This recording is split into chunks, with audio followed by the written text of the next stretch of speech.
नमस्कार दोस्तों, कैसे हैं आप लोग। उम्मीद करता हूँ अच्छे होंगे। हम लोग देख रहे थे खान सर का सेट नंबर 5 सेट नंबर का 1 से लेकर 50 तक के प्रश्नों को हम लोगों ने समझा था। आज हम लोग उससे आगे 50 से लेकर 51 तक के 50 प्रश्नों को बहुत विस्तार से समझेंगे। चलिए स्टार्ट करते हैं और देखते हैं आज का पहला प्रश्न है, टेफ्लॉन निम्नलिखित में से किस एकलक का बहुलक है। तो टेफ्लॉन जो है टेट्राफ्लोरोएथिलीन का बहुलक है। आंसर हो जाएगा ऑप्शन नंबर ए। अच्छा, बहुलक क्या होता है? तो पहले हम लोग बहुलीकरण समझ लेते हैं।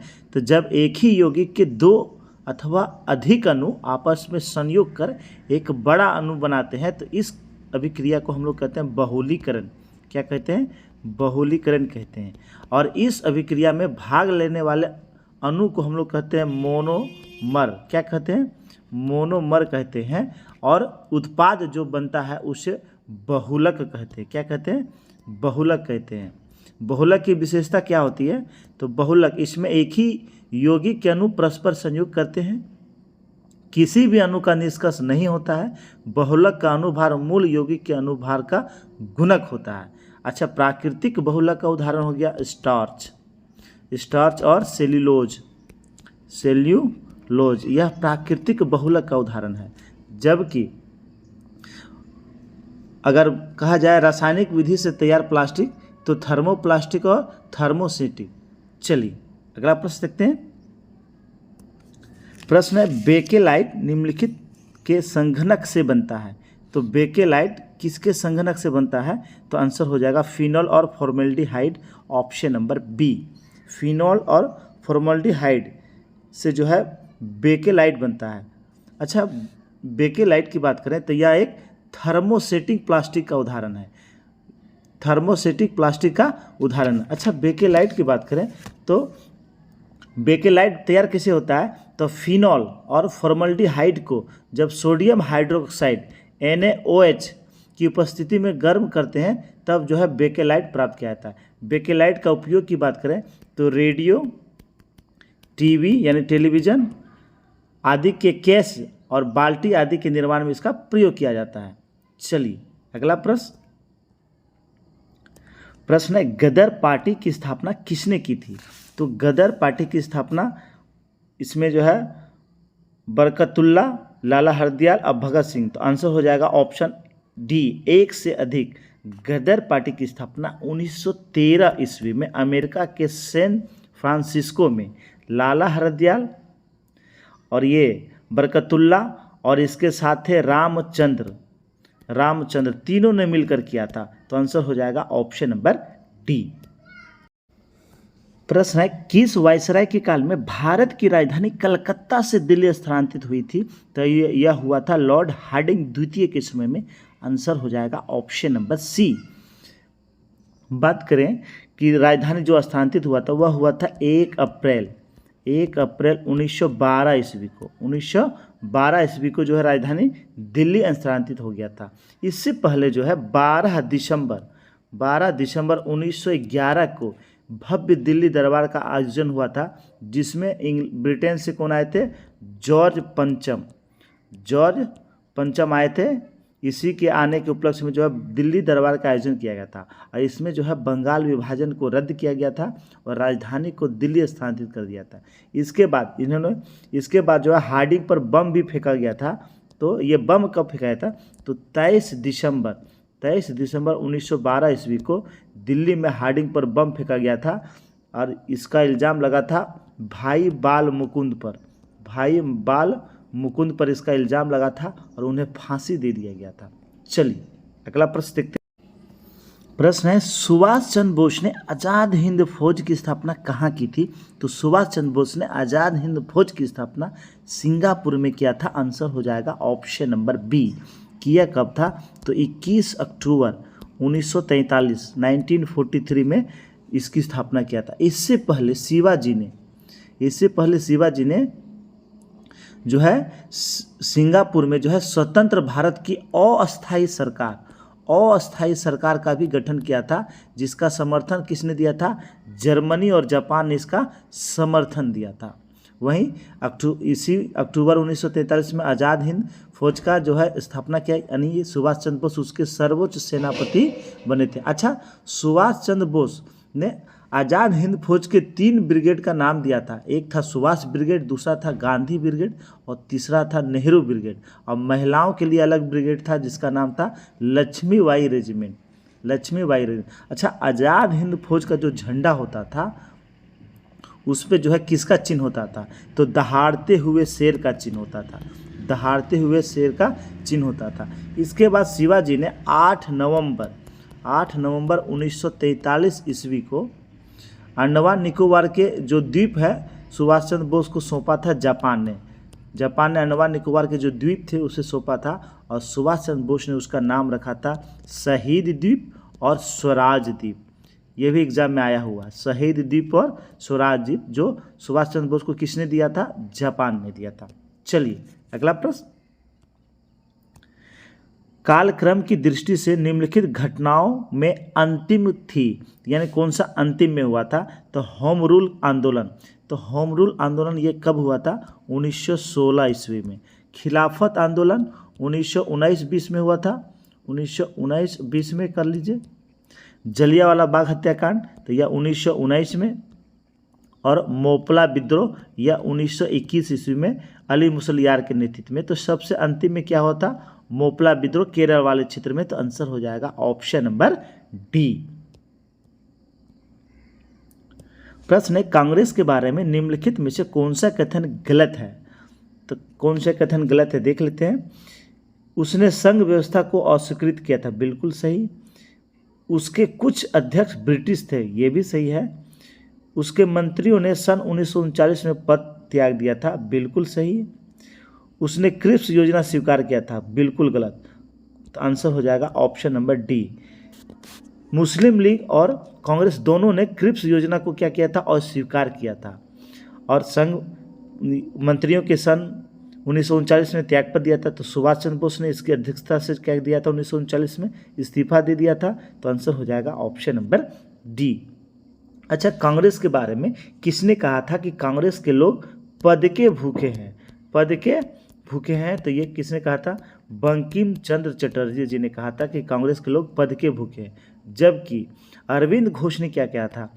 अरविंद घोष ने कहा था कांग्रेस के लोग क्षय रोग से ग्रसित हैं, यानी टीबी से ग्रसित है। जबकि करजन ने क्या कहा था? कांग्रेस अपने पतन की ओर लड़खड़ाते हुए जा रही है। और डफरिन ने इसके बारे में क्या कहा था?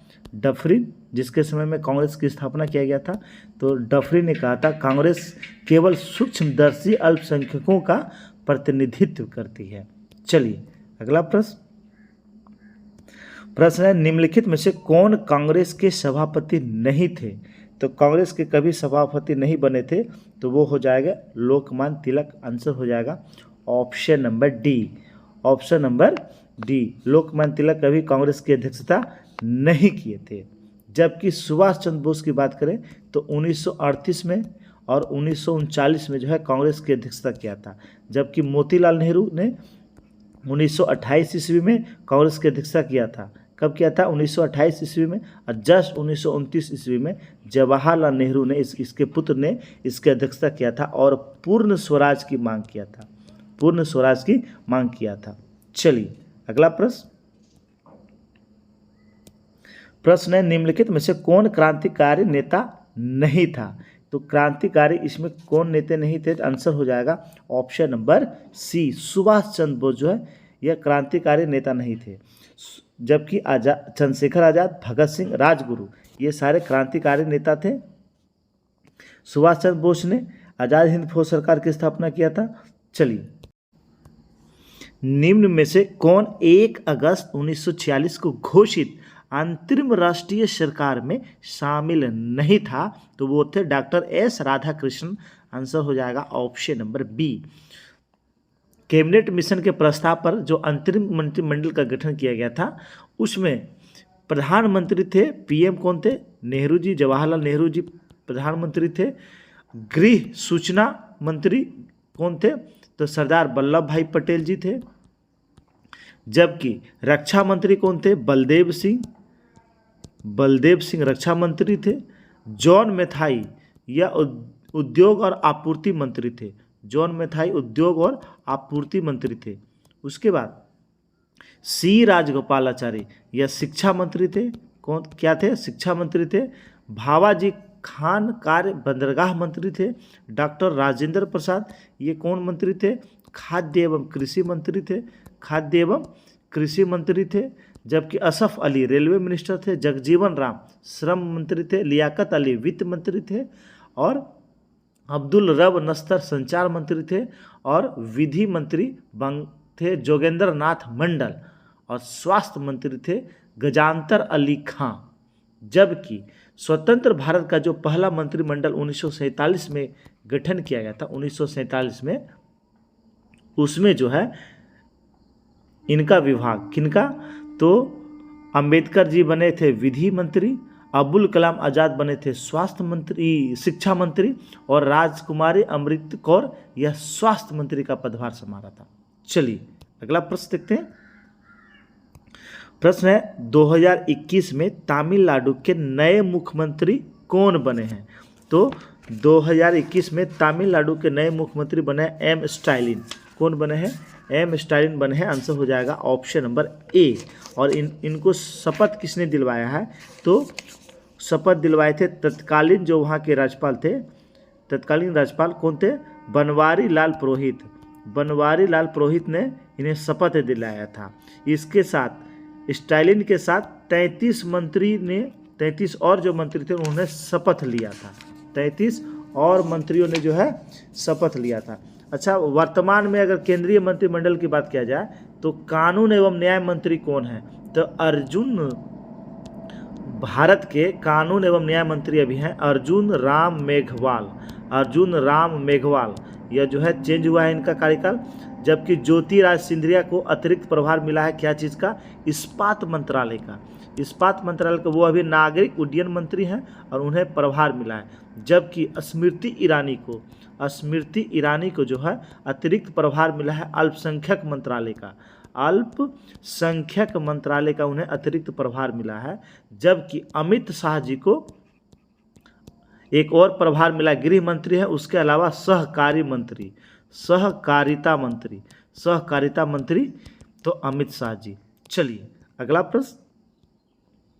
प्रश्न है 2021 में स्कूनर के चौथी बार विश्व चैंपियनशिप निम्नलिखित में से कौन बने हैं? तो 2021 के में जो स्कूनर का विश्व चैंपियनशिप हुआ था उसमें चौथी बार विश्व चैंपियंस कौन बने हैं? तो ये बने हैं मार्क सेल्वी। आंसर हो जाएगा ऑप्शन नंबर ए। स्कूनर में अंग्रेजी पेशेवर खिलाड़ी मार्क सेल्वी चौथी बार जो है विश्व चैंपियन बने हैं। उन्होंने एक पेशेवर स्कूनर टूर्नामेंट में साथी जो इनके थे शॉन मर्फी, इनको जो है 18-15 से पराजित किया है। 18-15 से पराजित किया है।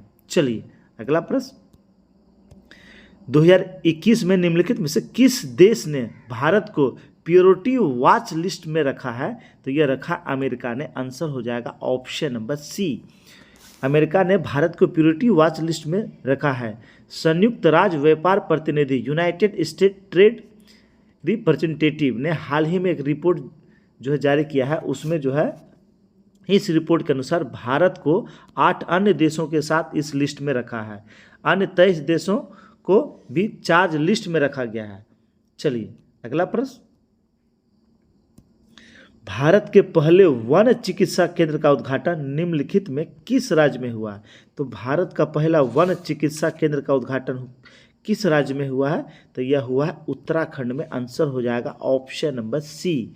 लोगों को प्रकृति के सीधे संपर्क में लाकर उन्हें स्वस्थ बनाने की अवधारणा पर आधारित भारत का पहला वन चिकित्सा केंद्र उत्तराखंड के जिला है रानीखेत के निकट कालिका में शुरू किया गया। यह चिकित्सा केंद्र चीड़ की बहुयात वाले जंगल में बनाया गया है, क्योंकि विभिन्न अध्ययनों से पता चला है चीड़ जैसे वृक्ष विभिन्न बीमारी वाले प्राणियों से बचने के लिए कुछ तेलीय तत्व जो है छोड़ते हैं। चलिए अगला प्रश्न है अवसादी चट्टानों की विशेषता है। तो अवसादी चट्टानों की विशेषता क्या होती है? तो अवसादी चट्टानों की विशेषता देख लेते हैं ऑप्शन। ये कठोर एवं रवेदार एवं परतहीन होती है, तो बिल्कुल गलत। इनमें पानी का प्रवेश कम होता है, तो इसमें जो है पानी का प्रवेश जो है होता है और इसमें रासायनिक अपक्षय की क्रिया कम होती है, तो ये भी सही, यानी आंसर हो जाएगा एक से अधिक सही, ऑप्शन नंबर डी। अपसारी चट्टानों का निर्माण प्राचीन चट्टानों के टुकड़े, जीवों के अवशेष, खनिज पदार्थों एवं अन्य वस्तुओं के अवसादों से होता है। ये अवसादों के जमाव से बनते। इस चट्टानों में परत होती है, यानी ये परतदार होता है। ये चट्टानें कणों की संगतता की दृष्टि से कमजोर होती है, इसलिए इसमें अपरदन का प्रभाव शीघ्र होता है। बलुआ पत्थर, चूना पत्थर, कोयला, सेल, खड़िया, ये सारे जो है अपसादित चट्टानों में ही पाए जाते हैं। चलिए, प्रश्न है, राष्ट्रीय शिक्षा दिवस किनकी जयंती के उपलक्ष्य में मनाया जाता है? तो मौलाना अब्दुल कलाम आज़ाद की जयंती के उपलक्ष्य में मनाया जाता है। आंसर हो जाएगा ऑप्शन नंबर बी। स्वतंत्र भारत के जो पहला मंत्रिमंडल हुआ था उसमें ये शिक्षा मंत्री बने थे। कौन से मंत्री बने थे? शिक्षा मंत्री बने थे। और ये राष्ट्रीय शिक्षा दिवस ये मनाया कब जाता है? तो राष्ट्रीय शिक्षा दिवस यह मनाया जाता है 11 नवंबर को। कब मनाया जाता है? 11 नवंबर की बात है, तो रिवाइज कर लेते हैं। 14 नवंबर को मनाया जाता है विश्व मधुमेह दिवस। 17 नवंबर को मनाया जाता है विश्व मिर्गी रोग दिवस। 19 नवंबर को मनाया जाता है विश्व शौचालय दिवस और अंतर्राष्ट्रीय नागरिक दिवस। विश्व शौचालय दिवस और अंतर्राष्ट्रीय नागरिक दिवस। जबकि 20 नवंबर को मनाया जाता है विश्व बाल दिवस, यूनिसेफ के द्वारा यह मनाया जाता है। 21 नवंबर को मनाया जाता है विश्व टेलीविजन दिवस, टेलीविजन। जबकि 25 नवंबर को मनाया जाता है महिलाओं के विरुद्ध हिंसा उन्मूलन हेतु अंतर्राष्ट्रीय दिवस। और 26 नवंबर को मनाया जाता है विश्व पर्यावरण संरक्षण दिवस। चलिए, अगला, किस राज्य में भारत का पहला सैंडलवुड संग्रहालय स्थापित किया गया है? तो यह कर्नाटक में किया गया है। आंसर हो जाएगा ऑप्शन नंबर बी। कहाँ किया गया है? कर्नाटक में किया गया। अच्छा, देश की पहली ग्रीन हाइड्रोजन सेल बस की शुरुआत किस राज्य के द्वारा किया गया है?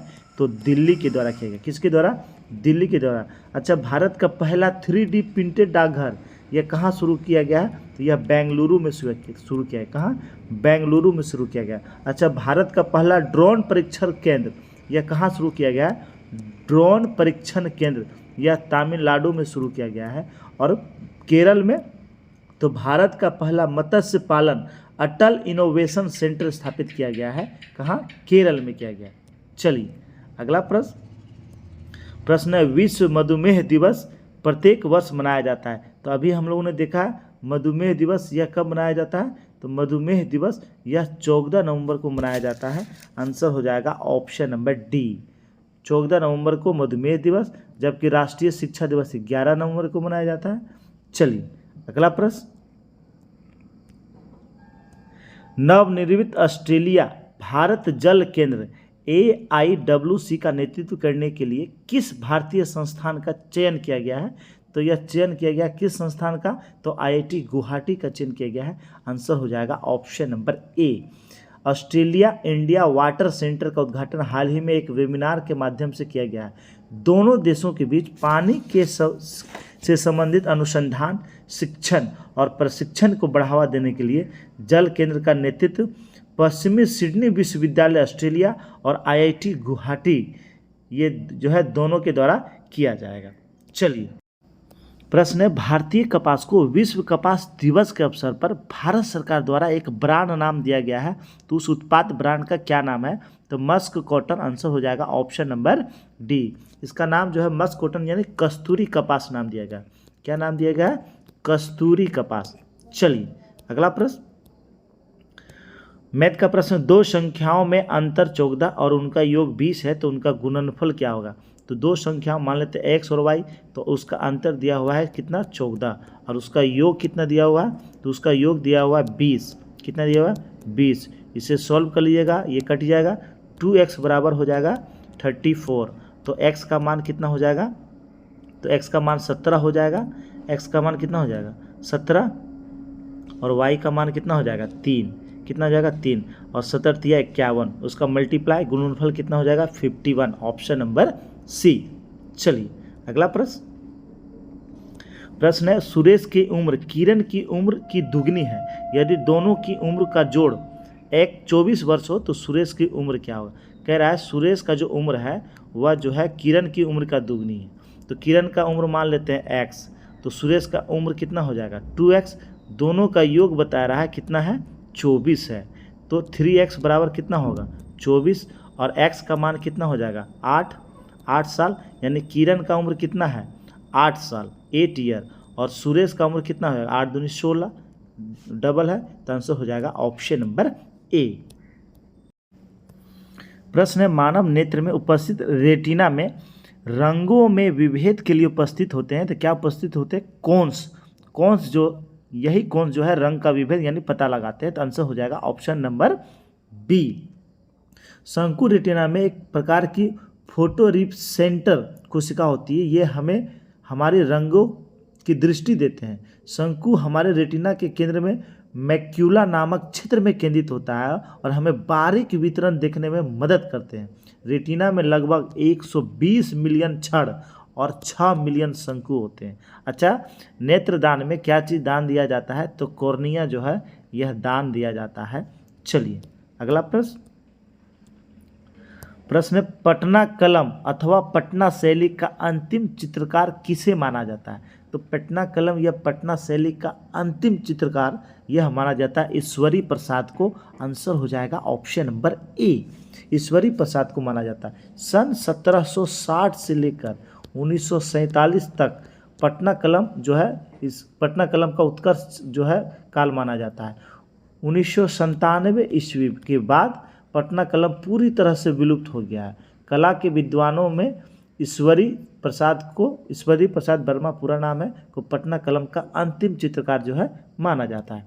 अगला प्रश्न है हजारीबाग में बिहारी स्टूडेंट कॉन्फ्रेंस का 16वां अधिवेशन जो हुआ था वह कब हुआ था, तो वह हुआ था 1921 ईस्वी में। आंसर हो जाएगा ऑप्शन नंबर ए, यह जो है अक्टूबर 1921 में हुआ था, अक्टूबर 1921 में हुआ था। और इस अधिवेशन की अध्यक्षता किया था श्रीमती सरला देवी ने। किसने किया था, श्रीमती सरला देवी ने इसकी अध्यक्षता किया था। चलिए अगला प्रश्न है ककोलत जलप्रपात बिहार राज्य के किस जिले में अवस्थित है, तो यह बिहार के नवादा जिले में अवस्थित है। आंसर हो जाएगा ऑप्शन नंबर ए। कहाँ अवस्थित है, यह नवादा में स्थित है। अच्छा, बिहार की बात आई तो बिहार के 2011 के जनगणना के अनुसार बिहार का साक्षरता दर कितना था, तो 61.8% यह बिहार का साक्षरता दर था। अब पुरुष साक्षरता दर मेल साक्षरता दर 71.2% और फीमेल साक्षरता दर 51.5% था। जबकि बिहार का लिंगानुपात कितना था 918, देश में 25वें स्थान पे था। और जनसंख्या घनत्व बिहार का 1106 व्यक्ति प्रति वर्ग किलोमीटर। चलिए अगला प्रश्न कुशेश्वर आस्थान पक्षी अभ्यारण्य बिहार के किस जिले में है, तो यह बिहार के दरभंगा जिले में है कुशेश्वर स्थान पक्षी अभ्यारण्य। आंसर हो जाएगा ऑप्शन नंबर डी। जबकि बिहार के जमुई में है नागी नकटी पक्षी अभ्यारण्य, नागी और नकटी पक्षी अभ्यारण्य।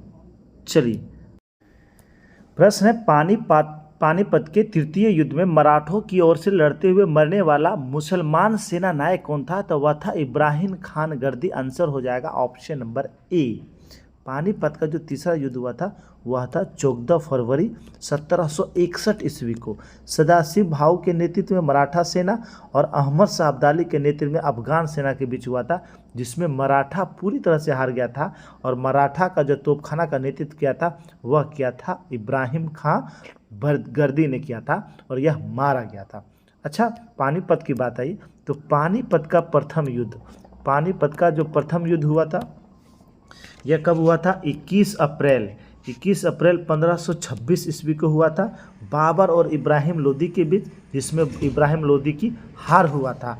जबकि पानीपत का जो दूसरा युद्ध हुआ था वह 5 नवंबर 1556 ईस्वी को हुआ था। अकबर का संरक्षण बैरम खां और आदिल शाह सूर के वजीर हेमू के बीच हुआ था। चलिए अगला प्रश्न देखते हैं। प्रश्न है ईस्ट रिज कहाँ पर स्थित है? तो नाइटी ईस्ट रिज यह हिंद महासागर में स्थित है। आंसर हो जाएगा ऑप्शन नंबर बी। कहाँ स्थित है? हिंद महासागर में स्थित है, जिसका नाम पूर्वी गोलार्ध के केंद्र में 90वीं यानी 9वीं मध्याह्न रेखा के नाम पर इसका नाम रखा गया है। चलिए अगला प्रश्न, किस राज्य सरकार ने भवानीपुर, तेड़िया और ढाकिया और बिछिया को राजस्व ग्राम घोषित किया है? तो यह घोषित किया उत्तर प्रदेश ने। आंसर हो जाएगा ऑप्शन नंबर बी। पाला सीमा के पास स्थित 4 गांवों को राजस्व ग्राम घोषित किया गया। ये 4 गांव कौन कौन से? भवानीपुर, तेड़िया, ढाकिया और बिछिया। वहीं इन गांवों में बनताकिया समुदाय के लोग रहते हैं। ब्रिटिश शासन के दौरान बनताकिया समुदाय के लोगों को म्यांमार से पेड़ लगाने के लिए लाया गया था। चलिए अगला प्रश्न है, फियरलेस गवर्नेंस पुस्तक के लेखक कौन है? तो इसके लेखक है किरण बेदी। आंसर हो जाएगा option number B. Kiran Bedi ये भारत की प्रथम महिला आईपीएस अधिकारी बनी थी। प्रथम महिला आईपीएस अधिकारी किरण बेदी बनी। अच्छा, कुछ नवीनतम पुस्तक हम लोग देख लेते हैं। ब्रेकिंग बैरियर इसके लेखक है काकी माधव राव। क्रांतिकारी एक पुस्तक आया है, क्रांतिकारी, इसके लेखक कौन बने हैं? तो इसके लेखक कौन है? तो संजीव सन्याल इसके लेखक हैं। वहीं फिट एंड एनी एज यह जो है किसकी पुस्तक है? तो पीवी अय्यर की पुस्तक है। किसकी पुस्तक है? पीवी अय्यर की पुस्तक है। विल पावर जो नवीनतम पुस्तक है, इसके लेखक कौन है? विल पावर, तो इसके लेखक हैं सोजर्ड मरीन इसके लेखक हैं। चलिए देखते हैं अगला प्रश्न, निम्नलिखित में से कौन सा उपग्रह भारतीय अंतरिक्ष अनुसंधान संगठन यानी इसरो द्वारा निष्क्रिय कर दिया गया है? तो यह कौन सा उपग्रह को निष्क्रिय कर दिया गया है? तो आंसर हो जाएगा इनसेट 4B। इसे जो है इसरो के द्वारा निष्क्रिय कर दिया गया है। किसके द्वारा? इसरो के द्वारा। इनसेट 4B को यूएन और inter agency space debris coordination committee द्वारा अनुशासित अंतरिक्ष मलबे के संबंध दिशा निर्देशों का पालन करते हुए सेवा मुक्त कर दिया गया है। चलिए अगला प्रश्न, भारत 2023 में अंतर्राष्ट्रीय ओलंपिक समिति के सत्र की मेजबानी किस शहर में करेगा? तो अंतर्राष्ट्रीय ओलंपिक समिति के जो सत्र होगा 2023 में, इसका मेजबानी जो है कहाँ किया जाएगा? तो इसका मेजबानी किया जाएगा मुंबई में। आंसर हो जाएगा ऑप्शन नंबर डी। कहाँ किया जाएगा? मुंबई में किया जाएगा। प्रश्न, स्कूली बच्चों के लिए एक विशेष कार्यक्रम के रूप में युवा विज्ञान कार्यक्रम युविका या युवा वैज्ञानिक कार्यक्रम का आयोजन किस संगठन के द्वारा किया गया है? तो इसका आयोजन किया गया है भारतीय अंतरिक्ष अनुसंधान संगठन के द्वारा। आंसर हो जाएगा ऑप्शन नंबर ए यानी इसरो के द्वारा किया गया है। इसके द्वारा स्कूली बच्चों के लिए एक विशेष कार्यक्रम के रूप में यह इसका आयोजन किया गया था। इस कार्यक्रम का उद्देश्य है कि भारत के लगभग 150 छात्रों का इससे चयन करना है जो 11वीं क्लास में पढ़ रहे हैं। किस क्लास में? 11वीं क्लास में। अगला प्रश्न, अपनी ईवी नीति के तहत ई साइकिल को बढ़ावा देने वाला पहला प्रदेश कौन बन गया है? तो ईवी नीति यानी इलेक्ट्रॉनिक व्हीकल को बढ़ावा देने के उद्देश्य से ई साइकिल को बढ़ावा देने वाला पहला जो राज्य बना है वह कौन सा राज्य बना है? तो वह बना है दिल्ली। आंसर हो जाएगा ऑप्शन नंबर ए। दिल्ली सरकार ने अपने इलेक्ट्रॉनिक वाहन नीति के तहत ई साइकिल को प्रोत्साहन देने का फैसला लिया है, जिसके तहत 25 किलोमीटर प्रति घंटा से कम गति वाले यात्री और कार्गो ई साइकिलों को ई साइकिल नीति के अंतर्गत कवर किया जाएगा। ई साइकिल और ई कार्गो ई साइकिल के खरीदारों को प्रति वाहन 3,000 रुपये जो है वह स्क्रैपिंग इंसेंटिव जो है वह मिलेगा। चलिए अगला प्रश्न, आईआईटी मद्रास द्वारा लॉन्च किए गए भारत के पहले पॉलीसेंट्रिक प्रोस्थेटिक घुटना जो है उसका क्या नाम दिया गया है? तो उस घुटने का नाम दिया गया है कदम। क्या नाम दिया गया है? कदम उसका नाम दिया गया है। तो मद्रास आईआईटी के शोधकर्ताओं ने भारत का पहला पॉलीसेंट्रिक प्रोस्थेटिक घुटना जो है लॉन्च किया है, जिसका नाम कदम रखा गया है।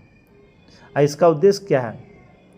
तो इसका उद्देश्य है घुटने के ऊपर के विकलांग के जीवन की गुणवत्ता में सुधार लाना। अगला प्रश्न, किस टीम ने महिला वर्ग के 71वीं सीनियर नेशनल बास्केटबॉल चैंपियनशिप का खिताब जीता है? तो 71वीं सीनियर नेशनल बास्केटबॉल चैंपियनशिप का महिला वर्ग का खिताब किस राज्य ने जीता है?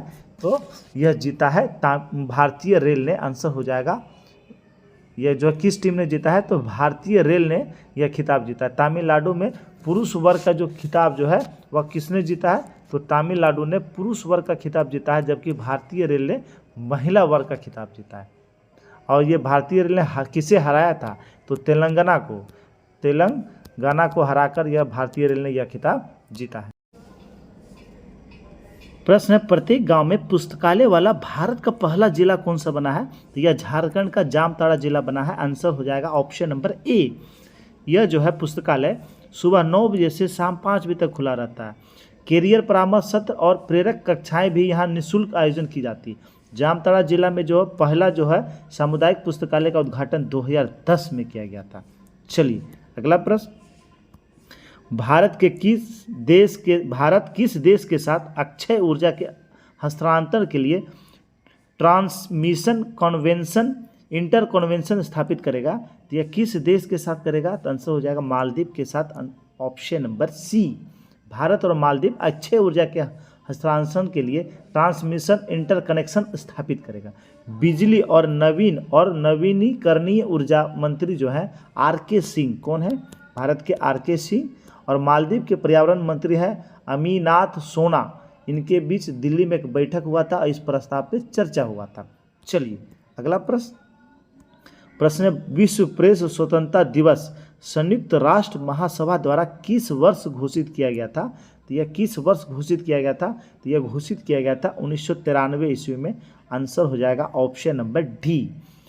3 मई को जो है दुनिया भर में मनाया जाता है विश्व प्रेस स्वतंत्रता दिवस। विश्व प्रेस स्वतंत्रता दिवस 3 मई को मनाया जाता है। यह कब से मनाया जाता है? तो 1993 ईस्वी से। लोकतंत्र में प्रेस की स्वतंत्रता के महत्व के बारे में जागरूकता बढ़ाने के लिए यह जो है मनाया जाता है। प्रदूषण को कम करने के लिए किस राज्य में भारत का पहला अपशिष्ट प्लास्टिक रिसाइक्लिंग प्लांट स्थापित किया गया है? तो यह कहाँ स्थापित किया गया है? यह स्थापित किया गया महाराष्ट्र में। आंसर हो जाएगा ऑप्शन नंबर सी। पर्यावरण प्रदूषण को कम करने के प्रयास में महाराष्ट्र के रायगढ़ जिले में, कहाँ? महाराष्ट्र के रायगढ़ जिले में जो है अपनी तरह का पहला अपशिष्ट प्लास्टिक रिसाइक्लिंग यानी पुनर्चक्रण प्लांट जो है स्थापित किया गया है। अगला प्रश्न, भारत की पहली आदिवासी स्वास्थ्य वैधशाला किस राज्य में खोली जाएगी? तो यह किस राज्य में खोला जाएगा? तो यह खोला जाएगा उड़ीसा में। आंसर हो जाएगा ऑप्शन नंबर सी। भारत की पहली आदिवासी स्वास्थ्य वैधशाला उड़ीसा में खोला जाएगा। आदिवासी आबादी के स्वास्थ्य पर भंडार स्थापित करने वाली यह अपनी तरह की पहली स्वास्थ्य वैधशाला होगी। अगला प्रश्न, वित्त मंत्री निर्मला सीतारमण द्वारा प्रस्तुत स्टार्टअप ध्रुव पुरस्कारों में निम्नलिखित में से किसने सुपर स्टार पुरस्कार जीता है? तो यह सुपर स्टार पुरस्कार जीता है जूसी केमिस्ट्री ने। आंसर हो जाएगा ऑप्शन नंबर ए। केंद्रीय वित्त मंत्री हैं निर्मला सीतारमण ने स्टार्टअप्स एकेडमी द्वारा आयोजित एक समारोह में स्टार्टअप ध्रुव पुरस्कार दिया है। स्टार्टअप ध्रुव पुरस्कार 4 श्रेणियों के तहत प्रदान किए गए। वे super star award, rising star, sea star और इमर्जिंग स्टार, जिसमें जो है सुपर स्टार पुरस्कार मिला है जूसी केमिस्ट्री को। किसे मिला है?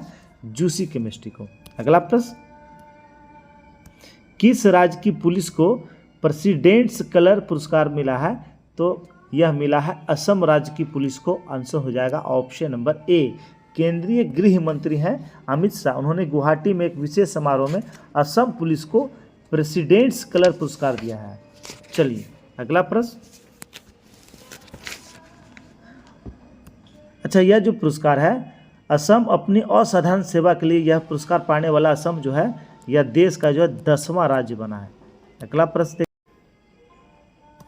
निम्नलिखित में से किसे ब्रिटिश साम्राज्य के order of the honorary commander से सम्मानित किया गया है? तो अजय पीरामल को सम्मानित किया गया है। आंसर हो जाएगा ऑप्शन नंबर सी। अजय गोपी किशन पीरामल, जिसे ब्रिटिश सर्वोच्च मानक पुरस्कार से नवाजा गया है। और वह सम्मान क्या है? Order of the honorary commander. Piramal जो है, अजय पीरामल, यह पीरामल ग्रुप के चेयरमैन है। 2016 से भारत यूके CEO फोरम के सह अध्यक्ष भी यह हैं। चलिए अगला प्रश्न, शोधकर्ताओं ने किस राज्य में माया पिट वाइपर नाम के जहरीले सांप की एक नई प्रजाति का खोज किया है? तो यह खोज जो है मेघालय में किया गया है। आंसर हो जाएगा ऑप्शन नंबर सी। हॉर्पोलॉजिस्ट है की टीम ने मेघालय के री भोई जिले के उमरोई मिलिट्री स्टेशन से जो है ये इसका जो है नई जहरीली सांप प्रजाति का जो है खोज किया है। चलिए अगला प्रश्न है, अपनी पुस्तक द हार्डेस्ट प्लेस के लिए विलियम ई कॉल्बी पुरस्कार जीता है। तो विलियम ई कॉल्बी पुरस्कार यह किसे मिला है? तो वेल्सी मॉर्गन को मिला है। आंसर हो जाएगा ऑप्शन नंबर ए। पत्रकार वेल्सी मॉर्गन ने अपनी पुस्तक the hardest place the American जो है इस पुस्तक के लिए इन्हें जो है ई कॉल्बी पुरस्कार दिया गया है। चलिए अगला प्रश्न, 2030 तक क्लाइमेट ग्रुप की 100% EV फ्लीट की EV पहल का जो है समर्थन करने के लिए GOBP ने किसके साथ समझौता किया है? तो यह समझौता किया गया जोमेटो के साथ। आंसर हो जाएगा ऑप्शन नंबर बी। जोमेटो और GOBP ने जोमेटो की प्रतिबद्धता का समर्थन करने के लिए 2030 तक क्लाइमेट ग्रुप की 100% EV फ्लीट की EV 100 पहल का समर्थन करने के लिए एक समझौता किया है। चलिए अगला प्रश्न, किस कंपनी ने अपने पेटेंट स्वदेशी सोलर कुकटॉप सूर्य नूतन का अनावरण किया है? तो सूर्य नूतन इसका अनावरण किस कंपनी ने किया है? तो Indian Oil Corporation Limited. Answer हो जाएगा option number B. Indian Oil Corporation Limited ने अपने पेटेंट स्वदेशी सोलर कुकटॉप जिसका नाम है सूर्य नूतन का अनावरण किया है। इसे तेल रिफाइनर के फरीदाबाद RD केंद्र के द्वारा विकसित किया गया। सूर्य नूतन भारत के CO2 उत्सर्जन को भारी कम रूप में जो यानी CO2 को कम करने में यह मदद करेगा। चलिए आज का अंतिम प्रश्न है, और प्रश्न है, निम्नलिखित में से किस फार्मूला 1 रेसर ने ब्रिटिश F1 ग्रांड फिक्स जीता है? तो ब्रिटिश F1 ग्रांड फिक्स यह किसने जीता है? तो कार्लोस सेंज ने जीता है। आंसर हो जाएगा ऑप्शन नंबर डी। फेरारी के ये ड्राइवर है कार्लोस सेंज, इन्होंने ब्रिटिश ग्रांड फिक्स जो है जीता है, या उनकी कैरियर की पहली फार्मूला 1 रेस जो है उन्होंने यह जीता है। रेडबुल के सर्जियो पेरेज दूसरे स्थान पर रहे थे, ये सेकंड पोजीशन पे रहे थे, और लुइस हैमिल्टन जो है मर्सिडीज के जो लुइस हैमिल्टन है यह तीसरे स्थान पर रहे थे। दोस्तों ये था खान सर के द्वारा एक बेहतरीन सेट जो सभी एग्जाम के लिए महत्वपूर्ण है। इसमें जो है करंट अफेयर्स यानी एक कंप्लीट सेट है, तो पूरा वीडियो आप लोग अच्छे से देखिए। और इसके अलावा भी आप लोग रोज़ कम से कम 1 या 2 सेट तो अवश्य लगाइए। 1-2 सेट अवश्य लगाना है, किसी भी पब्लिकेशन का हो सेट लगाना है। दोस्तों अगर वीडियो वास्तव में अच्छा लगा हो तो लाइक कर देंगे और अपने अपने ग्रुप में शेयर कर देंगे। धन्यवाद दोस्तों।